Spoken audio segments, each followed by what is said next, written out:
Colossians chapter 1, very short lang tong aking message ngayong hapon.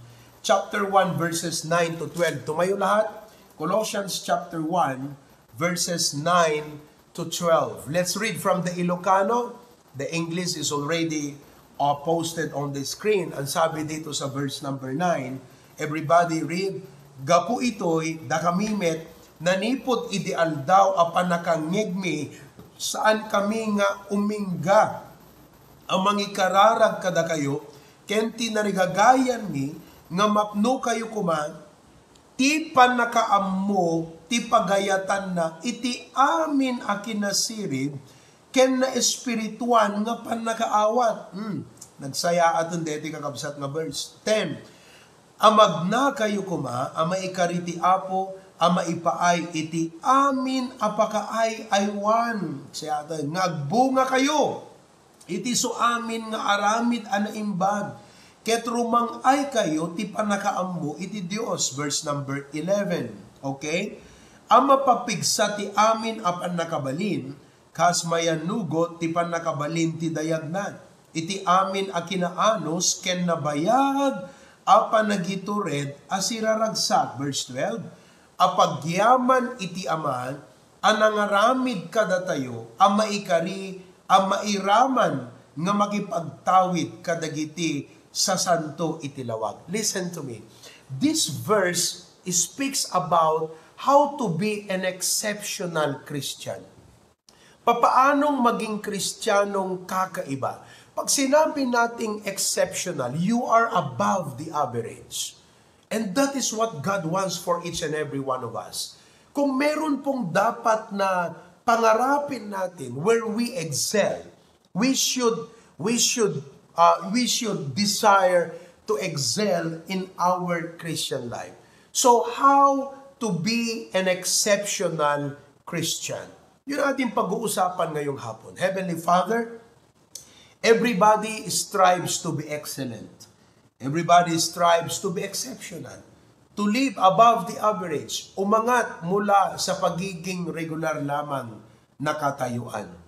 At bilang mga Kristiyano, Panginoon, I pray that your Spirit will give and produce in us not only that faith, but that fire and fervency in our heart to excel in our Christian life as you would bless us. Panginoon, I pray that you'll give me wisdom and anoint my lips. In Jesus' name we pray.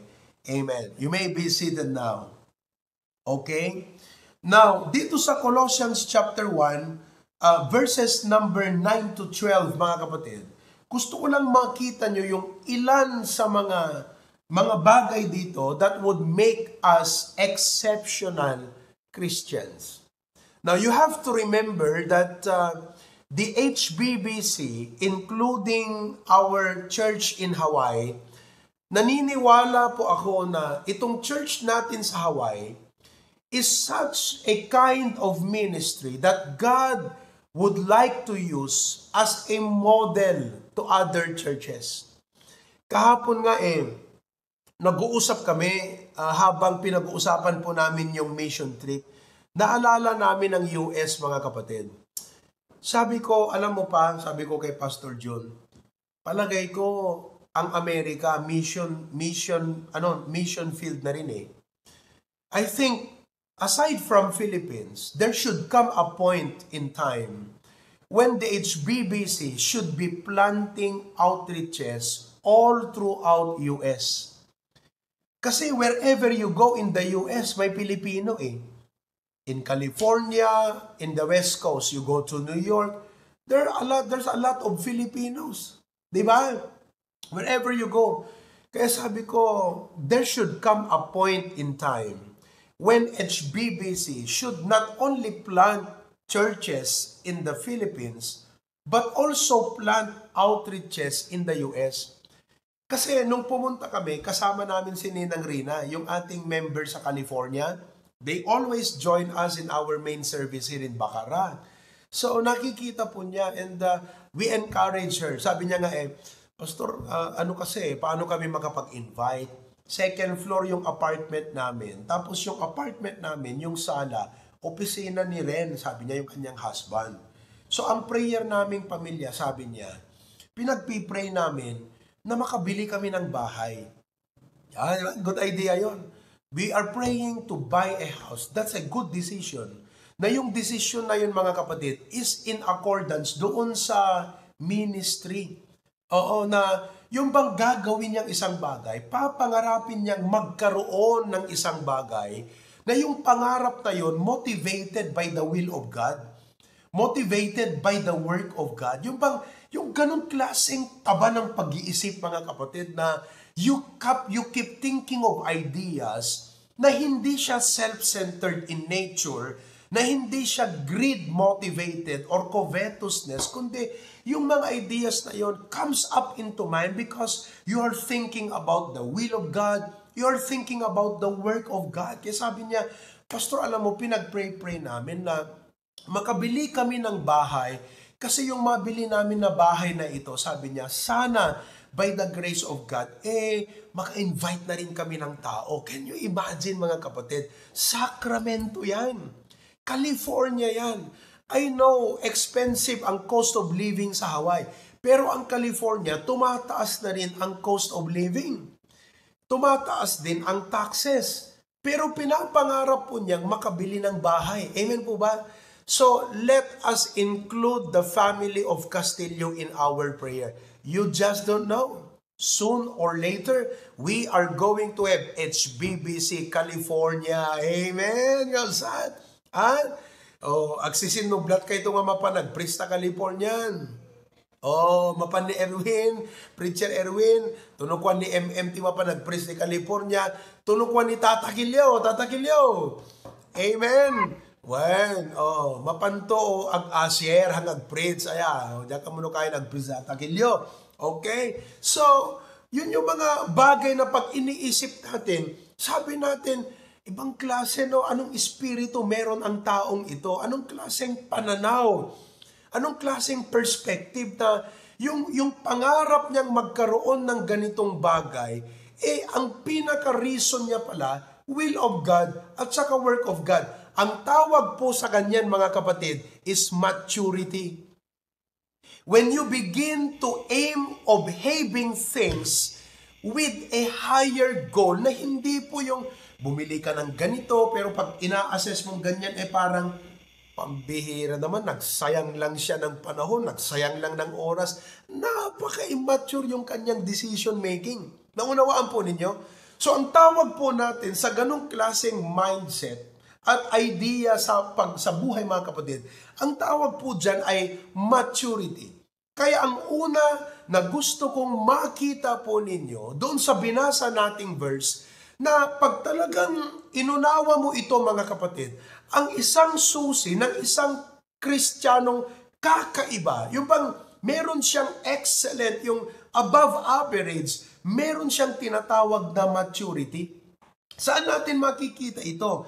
Tignan po natin, balikan natin dito sa verse number 9. Sabi niya, for this cause we also, since the day we heard of it, do not cease. Hindi kami tumigil na mag-pray para sa inyo mga kapatid. Upang, sabi niya, ye might be filled with the knowledge of His will. Tingnan mo yan, na pag kayo ay napuno ng kanyang kalooban, ang maging result nito sa inyo, in all wisdom. Wisdom is the application of knowledge. Ibig sabihin na ang lahat ng gagawin nyo, desisyon, pasya na inyong gagawin sa inyong buhay, ay bunga at resulta noong kalooban ng Panginoon sa inyo. So just like that, bibili kami ng bahay. Yung pagbili niya ng bahay mga kapatid, ay resulta doon sa kalooban ng Panginoon sa ministry na makapag-akay ng kaluluwa, makapagsimula ng Bible study, kasi nga po, yan ang will ng Diyos sa Kristiyano. Alam natin ang buhay natin sa lupa temporary at ang langit ang ating pag-asa. And heaven reminds us of the hope that heaven is our place, but also reminds us that earth is our assignment. Yan po ang pinapahiwatig sa atin ng langit. You know, heaven, the hope of heaven reminds us that reminds us that our life on earth is only an assignment.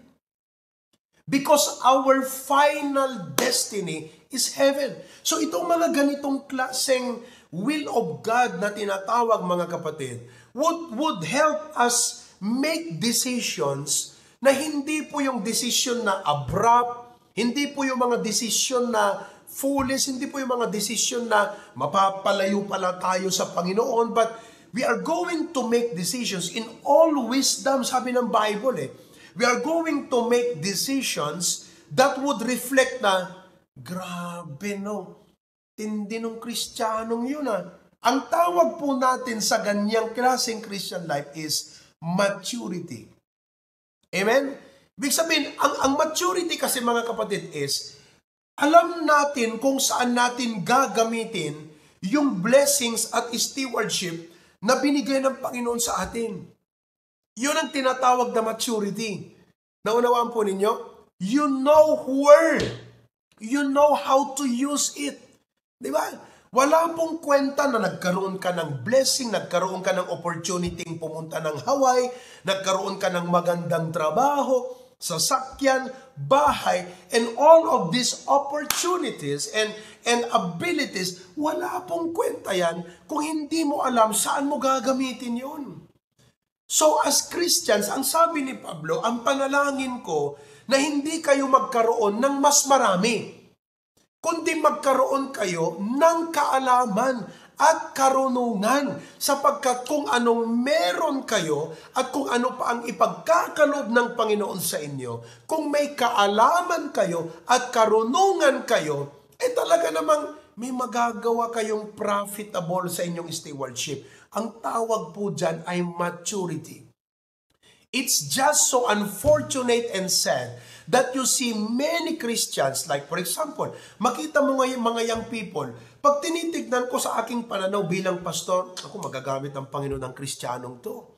Potential ang young people na to. Pwedeng maging preacher to. Pwedeng maging Sunday school teacher to. Naku, pambihira. Potential na potential ito. Pero kung titignan mo yung mga desisyon niya, palayo siya sa Panginoon Palihis yung kanyang landas Naunawaan po ninyo? Nakakalungkot yung mga ganong klaseng mga Kristiyano na sa aming mga pastor parang ano ka na lang Hindi sana yung pag nakita mo yung isang young people na, uy, grabe, pambira. Tignan mo yung kanyang mga decision making. Di ba? Tignan mo yung kanyang direksyon. Tignan mo yung kanyang mga ginagawa. Yung bang mapapasana all ka. Yung bang sana lahat ng Kristiyano katulad niya. Sana lahat ng mga young people katulad niya. Ang tanong ko sa iyo ito ngayon, kapatid, saan ka doon? Ikaw ba yung Kristiyanong unfortunate na may potential pero palihis ang landas? O ikaw yung Kristiyanong, mapapasana all na sana lahat ng young people ganyan. Sana lahat ng adult ganyan. Sana lahat ng mga Kristiyano, sana lahat ng mga Baptist ganyan. Amen po ba? Kasi po, ang resulta dito, mga kapatid, ang pinag-uusapan, ito nga yung sabi ni Pablo na pinagpipray ko na kayo ang maghari ay kalooban ng Diyos, that she might be filled with knowledge of His will in all wisdom and spiritual understanding. So yung wisdom, yun na yung mga decision natin, yun na yung mga ginagawa natin as a result of the knowledge of His will. So, ang una na ating makita dito, mga kapatid, na exceptional sa isang Kristiyano ay yung kanyang maturity. At iyan ang aming prayer para sa inyo. Yan din sanang maging panalangin nyo na, Lord, I pray that you fill me with the knowledge of your will. Para lahat ng bagay na ipinagkatiwala mo sa akin, I could be able to manage. And listen, you have no idea how the Lord can actually use what you have if only you know His will. Just look at the land. Binigay niya yung kanyang 5 tinapay, 2 isda sa ating Panginoon. That was a mature decision for a child. Because no child will just naturally give away what he has. Hindi po likas sa isang bata na magbigay na lang. Ang bata, kung anong akin, akin ito.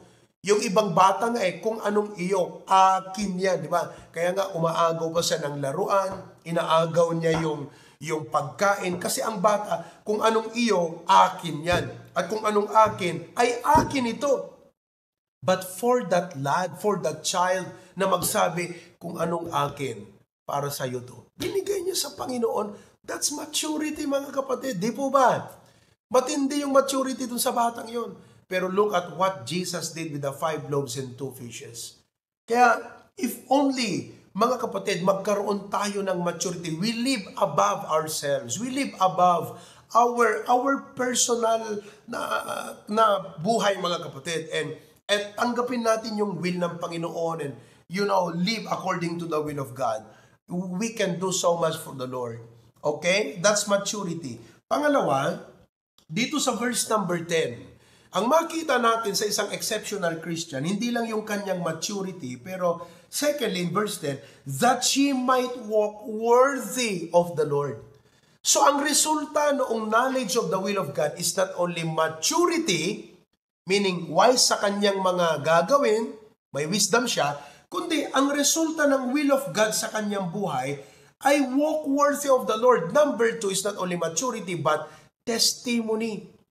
Nakakapag-project ngayon siya ng kakaibang pagkakilala ng tao na iiba kaysa doon sa dating pagkakilala ng tao sa kanya.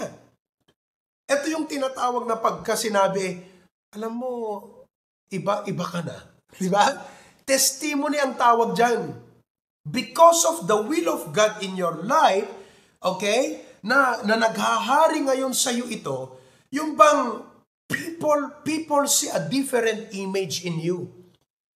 Ang ibig kasing sabihin ng walk worthy of the Lord means that your way of life, mga kapatid, nagtutugma sa Panginoon. Hindi po siya taliwas. Hindi po siya eto yung Panginoon, pero yung buhay mo is different. Kundi nagtutugma ngayon na pag sinabi mong, I am a Christian, Kristiyano nga. Di ba? Mukhang Kristiyano nga. Yan ang ibig sabihin nun. Ang tawag po dyan, testimony. So, because of the will of God, nakakapag-produce ito ng testimony sa ating Christian life. We project, okay? We project to the people an image na makita nila, okay, ang Panginoon sa ating buhay. Napakahalaga po ang bagay na ito. Most Christians never mind their testimony. Parang, hayaan mo lang yung testimony na yan. Wala yan. Hindi nila alam, mga kapatid, that testimony is what you call face value.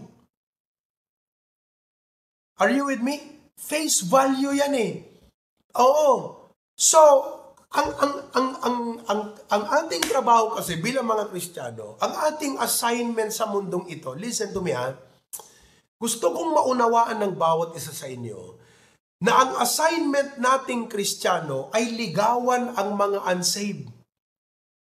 O, wag niyo akong ma-misinterpret, baka mamaya, pwede na palang manligaw ng mga unsaved, kapatid. Hindi, ang ibig kong sabihin, na ating maakay sila sa Panginoon. You are surrounded by unbelievers. Your job is to, you are there to do your job. But as a Christian, God has assigned you there para ligawan ang mga unsaved na ito sa Panginoon. To bring them to Christ. That's our assignment. Kaya nga, dapat ang Kristiyano, mga kapatid, talagang we should be intentional eh. Talagang iparamdam mo sa kanila na gusto mo silang akayin sa Panginoon. In words or in deed, talagang you have to be intentional.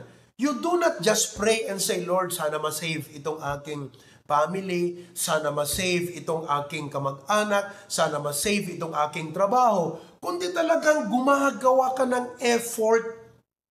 You are advancing.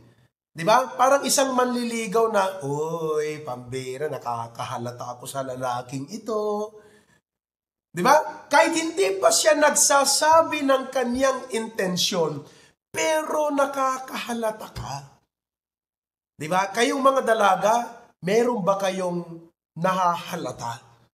Di ba? Okay? Nahahalata mo yun eh. You can tell. I mean, hindi naman siguro masama yung nag-a-assume ka, di ba? Pero may mga assumption kasi na ngumiti lang siya, biglang sinabi, uy, crush niya ako. Malay mo, baka hindi sa'yo nakatingin yung nasa likuran mo. Taas ng assumption mo eh. Masyado kang assuming. Di ba? O kaya ngumiti sa akin, malay mo talagang smiling face siya. Isong kaparsuhaan tirupa na smiling face. Kahit saan, kahit aso nakangiti yan. Diba mga kapatid, sabi mo, bira, crush ako. Hindi ganun eh. Kundi ang punto ko rito, pag dalaga ka, talagang mahalata mo, nag-a-advance tong lalaking to. Kasi ginagawa niya ang isang bagay na hindi karaniwan. Naunawaan po ninyo? Meron siyang ginagawang bagay na hindi karaniwan. Yung bang magte-text sa'yo, hindi naman dati nagte-text yun mangungumusta. Hindi naman dati nangungumusta yan Di ba? Tapos biglang dadaan-daan sa bahay nyo. Di ba? Hindi naman regular yun pero talagang, bakit biglang nangungumusta to? Anong bakay nito? Anong intention dito? Nakakahalata ko nag-a-advance. Mga kapatid, ganyan ang Kristiyano. Kinakailangan ng mga unbelievers sa paligid natin, nahahalata nila na nag-a-advance tayo sa ating pananampalataya sa kanila dahil gusto natin silang ligawan at akayin sa Panginoon. Kaya ngayong kalooban ng Diyos, yun ngayon ang tutulong sa atin to walk worthy of the Lord. Yung pong walk worthy is na yung life natin would shine. Siyempre, alangan naman iilaw ka na wala man lang maliliwanagan. Di ho ba? So, when your life shines, people see Jesus in you. So, dapat mahalata nila. Kaya, ang aking challenge sa inyo mga kapatid, magmula ngayon, kailangang maging intentional tayo sa mga unbelievers. You know? So, through the will of God, through the word of God, sa pagitan nito mga kapatid, we can advance. Mag-advance tayo sa kanila sa ating testimony. Pangatlo, sa isang exceptional Christian. Okay? Going back to verse number 10. That she might walk worthy of the Lord unto all pleasing. Tapos sabi rito, being fruitful in every good work. Are you with me? Being fruitful in every good work. Ang tawag po dyan, makita mo yung isang Kristiyano na talagang kumikilos ang Diyos sa kanyang buhay. Hindi lang po meron siyang maturity. Kung kumikilos ang Diyos sa buhay ng Kristiyanong yan, hindi lang po may magandang testimony yan. Pangatlo, may productivity. May productivity yan. Kasi sabi rito, being fruitful in every good work. Ngayon, Pastor, ano tong good work? Kasi ganito yan. Ang good work, mga kapatid, may dalawang konteksto. Pag sinabi natin konteksto, bilang Kristiyano, yung grace ng Panginoon na kumikilos sa atin, nagpuproduce po ng magagandang gawa. Saan po ito mangyayari, yung magagandang gawa? Una, sa mga saved. At pangalawa, sa mga unsaved. So, when God is working in your life, when the will of God is very dynamic and powerful sa buhay ng isang Kristiyano, magmamanifest sa kanyang maturity in decision, magmamanifest sa kanyang testimony, ibang-iba ang lakad po niya, at makikita mo yung mga gagawin po niya, mga kapatid, may impact sa tao. May impact sa Kristiyano. Bang kapwa niya Kristiyano, may inspire sa kanya. At pati unbeliever, may inspire palalo sa kanya. Yun ang tinatawag na productivity. Kaya, ang tanong ko sa inyo ngayong hapon is, nakikita ba ito sa buhay mo ngayon? Alam nyo, I could say na, by the grace of God, malayo kayo, pero yung puso nyo, dikit na dikit dito sa ating ministry. Di ba? Kung titignan nyo yung church natin dyan, kayong mga members dyan sa Hawaii, ang layo nyo sa Pilipinas Pero yung puso nyo, dikit na dikit sa kalooban ng Panginoon Di ba? Parang dikit na dikit dito sa gawain ng Panginoon. Oo. Kaya nga masasabi ko mga kapatid na because of your because of God's working in your life, nakikita yung maturity, nakikita yung testimony, at hindi lang po yan, yung productivity, ibig sabihin, yung impact ng church sa Hawaii, sa Pilipinas. I mean, this is not the platform to mention figures and quantities, mga kapatid. Pero ito na lang ang sasabihin ko sa inyo. I praise God for our ministry there. Not just the ministry, for you members in Hawaii. Because of your faithfulness, because of yung bang talagang, yung puso nyo, dikit na dikit sa kalooban ng Panginoon, at sa gawain ng Panginoon, na yun ang nag-uudyok sa atin na maging prayer partners at maging financial partner ng ating ministry rito. Walang gawain na nangyayari sa Pilipinas na walang parte ang Hawaii. At hindi lang basta parte, napakalaking parte. Ang tawag po dyan, productivity. You are not big, but the produce, man, it's so great. Nauunawaan po ninyo, para kayong isang mangga na yung payatot, amoy di payatot na mangga, yung California mango. Para kayong isang mangga na ang liit-liit, pero ang bunga, daig pa niyang ubas. Parang gano'n, mga kapatid, ang tinatawag na productivity. Isipin nyo na lang, kung hindi po umiiral sa inyo ang kalooban ng Diyos, di ba? Just let's go to the other side of the fence. How about, what if, ito yung magandang what if na tanong, what if hindi po umiiral sa inyong kalooban ng Diyos? Yung bang hindi kayo cheerful givers?